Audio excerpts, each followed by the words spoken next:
Good morning, everybody. How's everybody doing? If you could go ahead and take your seat, we're going to get things started. I'm Luca, the president of Civitas Institute. And before I start talking, I'm going to introduce Demi Dowdy, who is our social media coordinator, and she's going to talk a little bit about social media and this event. Hi, welcome everyone. Did you know that this event today, Celebrating School Choice, is one of 20,000 events, over 20,000 events nationwide today, and over 586 in the state of North Carolina. And that's very, very exciting.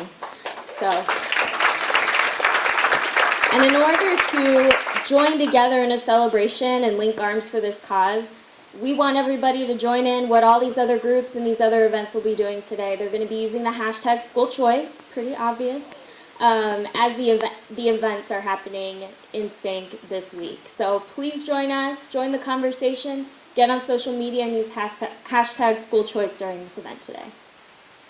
Thank you. In fact, that's what I was just doing. I was saying we're getting ready to celebrate School Choice Week.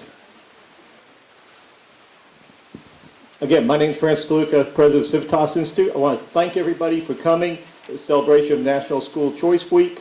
And I first off want to thank our partner in this, our Parents for Educational Freedom, North Carolina, and Daryl Allison, who will be up here a little after myself. All the staff members who have put this together, they're all around. They either have a Civitas or a PFNC tag. Please talk to them, ask them if you have any questions.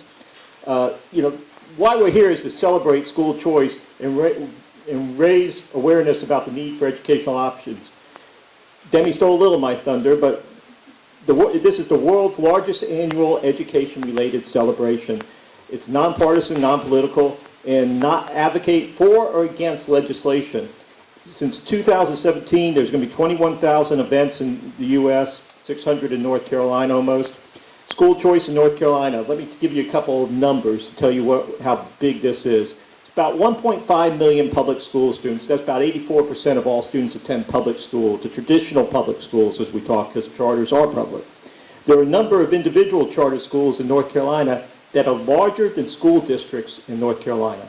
If they were a school district in themselves, they would be larger than some of the county school districts that exist. Think about that. Individual charter schools bigger than a school district with superintendent, assistant superintendent, all the staff that goes with it, and they're running as individual schools. There's 90,000 charter school students, 98,000 private home students, 118,000 private school students, 118,000 homeschool students.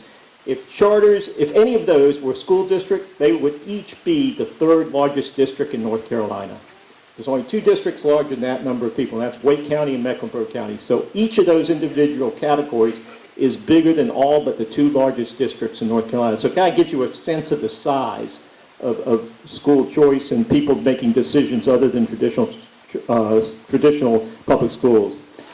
The significant things that have occurred in the last couple of years, the lifting the charter cap, we now have 167 charter schools, passage of opportunity scholarships, and the legislation that put into law continuing expansion of opportunity scholarships for the next several years. That's a good thing. Passage of special needs scholarship program.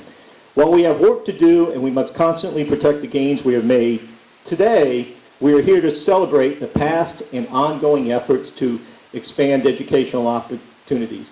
With that, I would like to introduce Daryl Allison, the president of PFNC, to come up and take it from here. Daryl?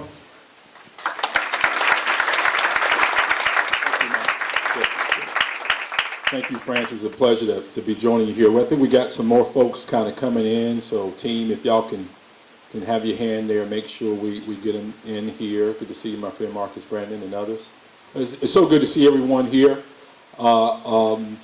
We're here celebrating National School Choice Week, and I got to tell you, maybe 10 years ago, wasn't much to celebrate here, for the most part here in North Carolina. But I got to tell you, and we'll kind of get into this a little bit later. When you look at the most recent years here, North Carolina is not back of the pack, middle of the pack. We're one of the leading nationally in terms of really moving forward. We say school choice. We like to say parental school choice. I think that's key that we're looking at, that administrators, policymakers at the state level have their place, We think that, school leaders have their place, but we also want to make sure that we have a little bit of room. We have to pull up another chair to that table of discussion to make sure that parents are educated, but also that they're empowered to be able to be part of that decision-making process for their children. I mean, I think at the end of the day, that's what we're getting at. So we like to say parental school choice. That being said, I can't think, and I'm about to introduce, we can never forget, guys. I know we're here in Raleigh. Bless Raleigh, it's our state capital. But man, we've got thousands of other cities in North Carolina, 100 counties.